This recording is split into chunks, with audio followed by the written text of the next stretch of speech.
Did the 20th century show us one of the greatest battles between God and the devil ever witnessed by mankind? One that we're still feeling the effects of. An epic war between good versus evil and faith of the believers. Did Satan wage war on the Catholic Church? I want to show you a chronology of events that happened during the 20th century. What looks like a back and forth between God and Satan. I'll provide the events, and I'll let you decide. What cannot be denied is the absolute spectacle of the events that occurred. Allow me to set the stage. The date is October 13th, 1884.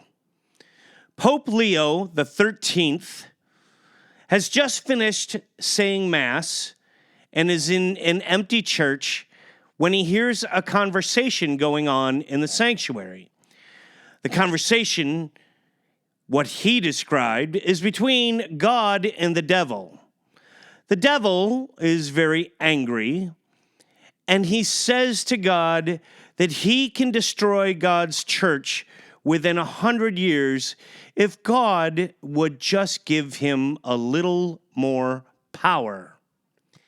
Now, just think about the spectacle that I spoke about. This is the top guy in the Catholic Church. This is Pope Leo XIII on the 13th day of 1884. This is not a member of the laity. This is not a bishop. This is not a priest. This is the top guy saying this. And I don't know what more power means. Honestly, I have no idea. But I have my assumptions. For the sake of argument, let's go with the 7 deadly sins. We'll go with pride, envy, greed, wrath, lust, sloth, and gluttony. Did those things increase during the 20th century? I think we all can say absolutely yes. But that's not my argument. My argument is to show you events. And God didn't say that he would sit back and watch Satan destroy his Catholic Church. No, it's quite the opposite. In fact, it's more of what God does that brings more merit to this story. At the turn of the century, 1898, the Shroud of Turin is revealed to the world.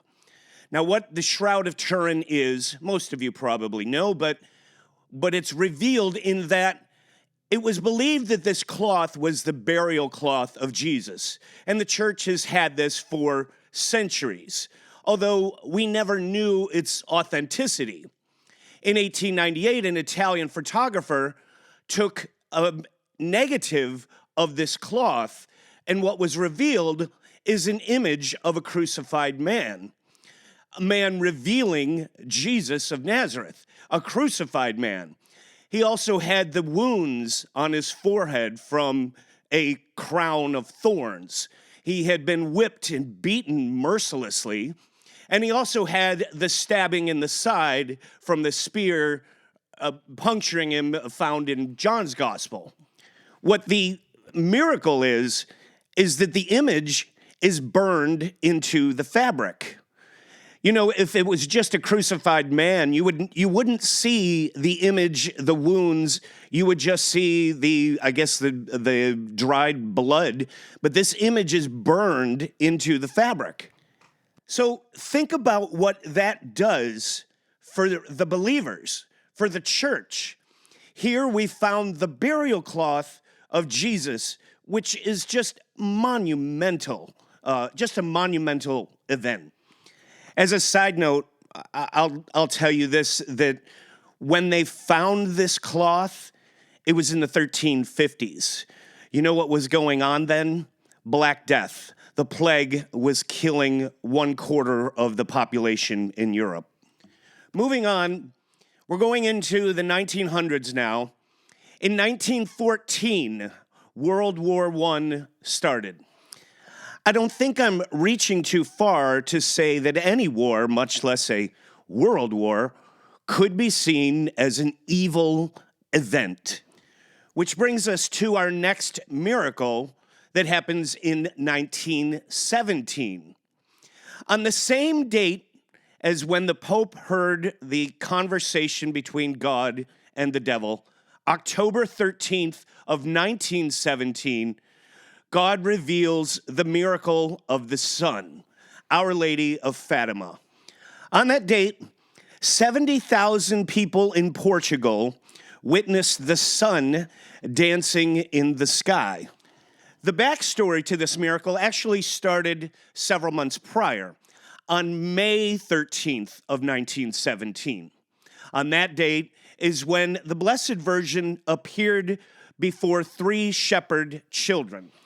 In this meeting, she discussed many warnings, discussed the war, and talked about heaven and hell. They would continue these meetings every 13th of the month, June, July, August, September, and she instructed the children to gather the people on October 13th to witness this miracle. The ironic part about the gathering was that many of the people were there to mock the children. Many of the 70,000 that saw that were there to mock the children and tell and show the world how crazy they were. The following year, World War I ended, 1918. But I'm not suggesting that the world ended as a result of the miracle of the sun. In 1935, a Polish nun by the name of Sister Faustina kept seeing Jesus apparitions coming to her. And in one of those, or in several, I should say, he instructed the nun to create a painting and gave her an alternative rosary, which we call the Divine Mercy Chaplet. Now, this painting is believed to have miraculous powers of healing and blessings. I'm a proponent of the Divine Mercy Chaplet. I actually believe it myself. That's my own opinion. But anyway, so we get this painting that is supposed to have, miraculous powers if you pray before this painting. That's in 1935. That nun died in 1938. The following year, the Nazis invaded Poland on September 1st, 1939, and World War II began. And again, here's another horrific event. It's estimated that World War II killed between 35 million and 60 million people. What's kind of unusual is for those that lived through that time to have 2 massive world wars so close together in the same century. It just seems, it seems odd. And the brutality of that war, the concentration camps, the starving and murdering of 6 million Jews, the storming of the beach of Normandy, and the weapons. What came from World War II are what we're dealing with today, a bomb that can wipe out an entire city, such as Hiroshima and Nagasaki. The age of nuclear weapons came from World War II. When World War II ended in 1945 and we go into this Cold War and this building of all these weapons of mass destruction. The term spectacle for World War II is an understatement. Now, going into the 50s and 60s, I can only talk about what's going on in America.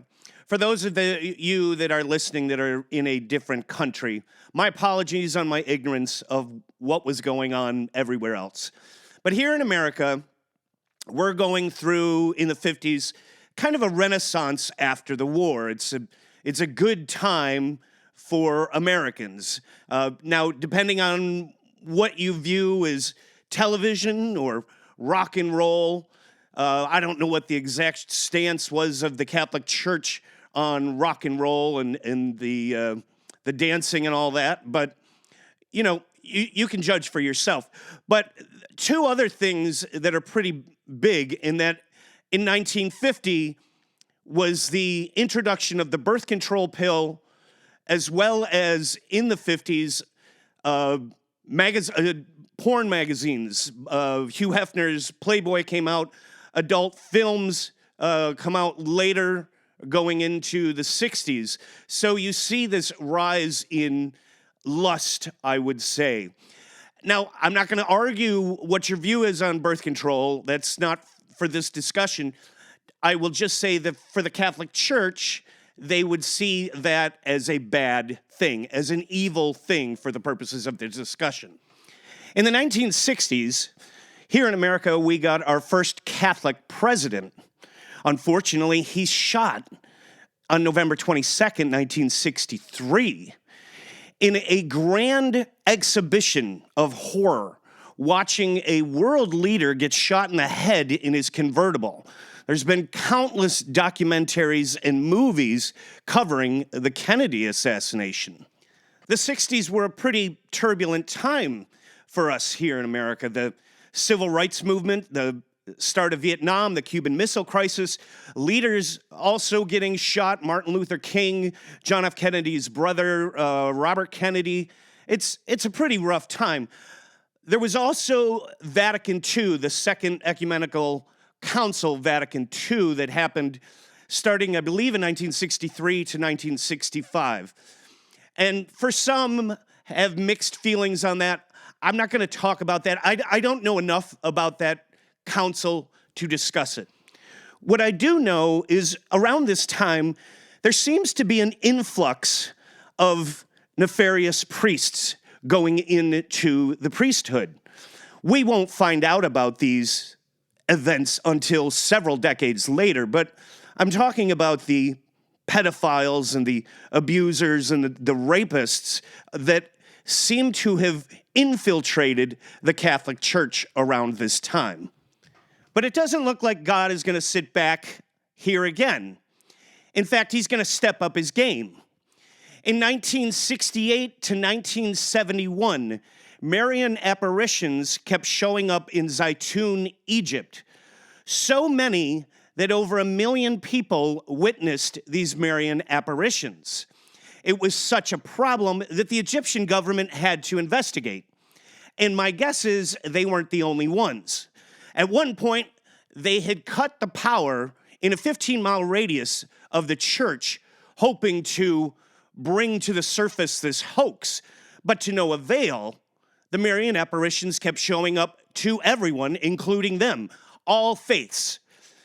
The Muslim government of Egypt concluded that this was authentic and these were miracles that were happening in Zaytun. This one is so monumental and so difficult to deny. It's not showing 70,000 the sun. It's showing 1 million people of all faiths these Marian apparitions. Anyway, going into the 70s, time seems to be running out for the devil.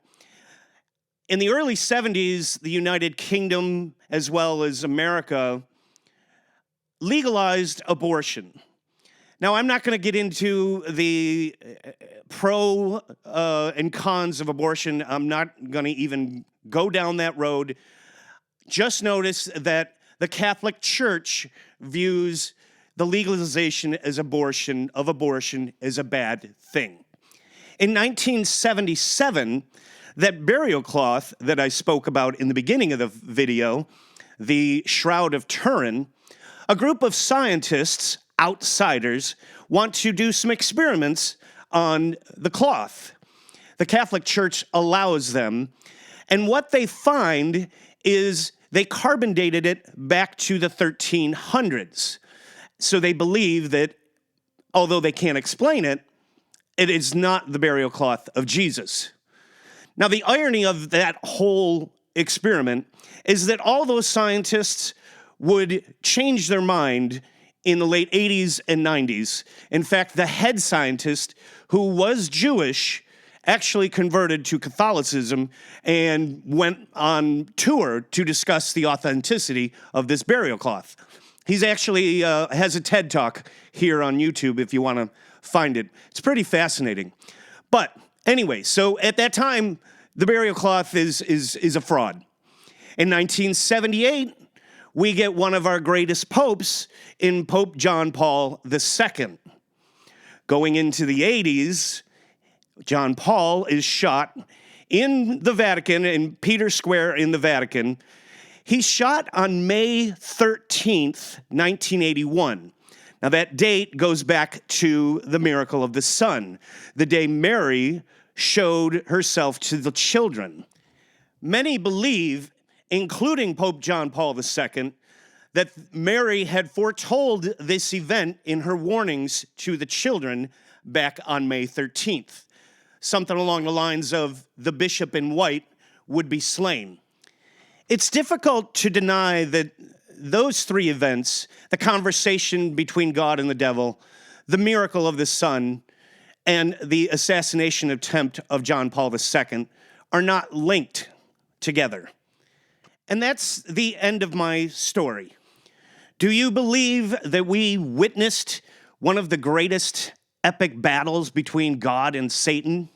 One that we're still feeling the effects of today? I'm happy to say that the Catholic Church is still around, and it's growing exponentially. If you like this video, please like and subscribe. If there's some events that I missed in the 20s and 30s or something else, please let me know in the comments below. Thanks for watching.